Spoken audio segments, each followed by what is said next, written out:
Hello, ladies and gentlemen. I know that you are all very anxious to hear about the updates that I have from various medical and news sites about the epidemic disease Ebola. I understand that all of us are most likely aware of the disease, but do we know the status of the disease right now? Is it still a threat? Can we still prevent it from spreading across our communities? Let's start with some basics. First, what exactly is Ebola? As defined by the United States Disease Control and Prevention Center, Ebola fever is an infectious and generally fatal disease marked by fever and severe internal bleeding spread through contact by touching skin and being in contact with fluids that hold the virus. One of the things about Ebola is the host species is unknown. With that being stated, makes the virus even more deadly because the host is unknown. You can't find it.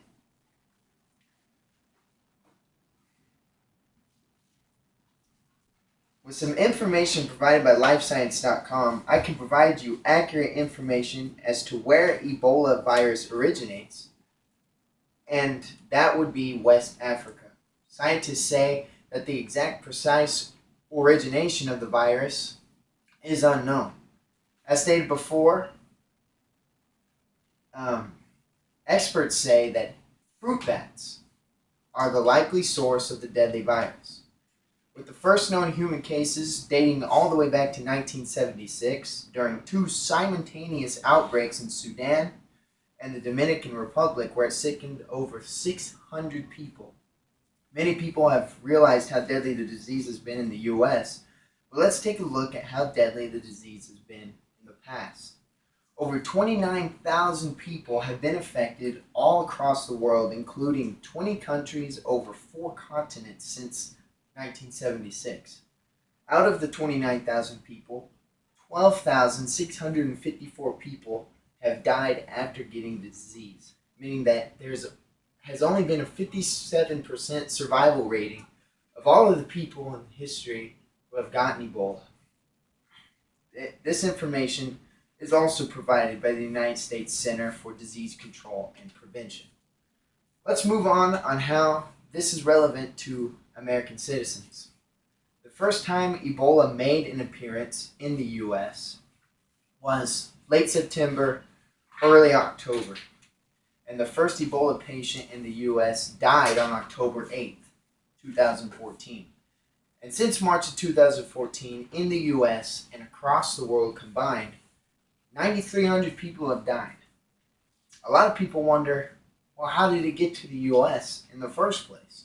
According to ABC News, 42-year-old Eric Duncan quit his job in Liberia to come home to the U.S.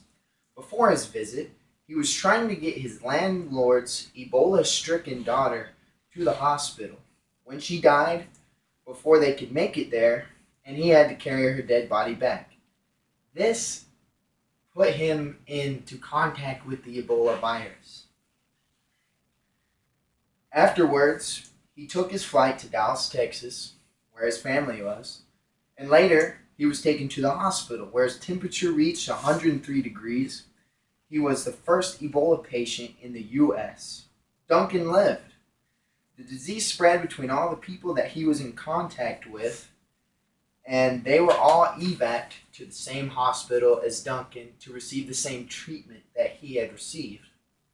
So how do we cure this disease, and how do we get it out of this country? As provided by www.webmd.com, Ebola is a disease that causes internal and external bleeding as it spreads throughout the body. It damages the immune system and organs. Ultimately, it causes levels of blood clotting cells to drop, which leads to severe, uncontrollable bleeding. It kills 90% of the people who contract it. However, as quoted by Dr. Eric Higginbottom of Dell Children's Hospital, the chances of getting Ebola are slimmer than getting struck by lightning. Ebola starts in an animal, such as a fruit bat or a chimp, and then transferred by touch or the transfer of fluids, which then is transferred from that human to other humans the same way. Symptoms include high fever, headache, joint and muscle aches, sore throat, weakness in the body, stomach pain, and the lack of appetite. Then the disease gets worse and causes internal and external bleeding, and in most cases, it causes death. Ebola is diagnosed by blood and tissue tests. Unfortunately, there is no cure for Ebola. It's a virus, so it's like the flu.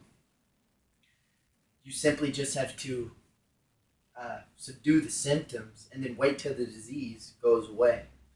Doctors manage the symptoms by giving the patients plenty of fluids and electrolytes, oxygen, blood pressure treatments, blood transfusions, and treatment for any infections that are involved with the disease. U.S. hospitals that have been treating the virus have done a fantastic job in keeping it contained. The surgeons and nurses wear full body rad suits to keep them from getting it. And the cases are dropping, and a lot of the cases have died out. The best way to prevent Ebola, being that there is no current vaccine for it, is to avoid traveling to areas where the virus is found. Healthcare workers prevent the spread by wearing masks, gloves, goggles, and even full body suits when treating the virus. In conclusion, I hope that the information provided provides the facts that you need to know. We all know how deadly it is, and we all need to do whatever we can do to prevent it from spreading to areas where it doesn't originate.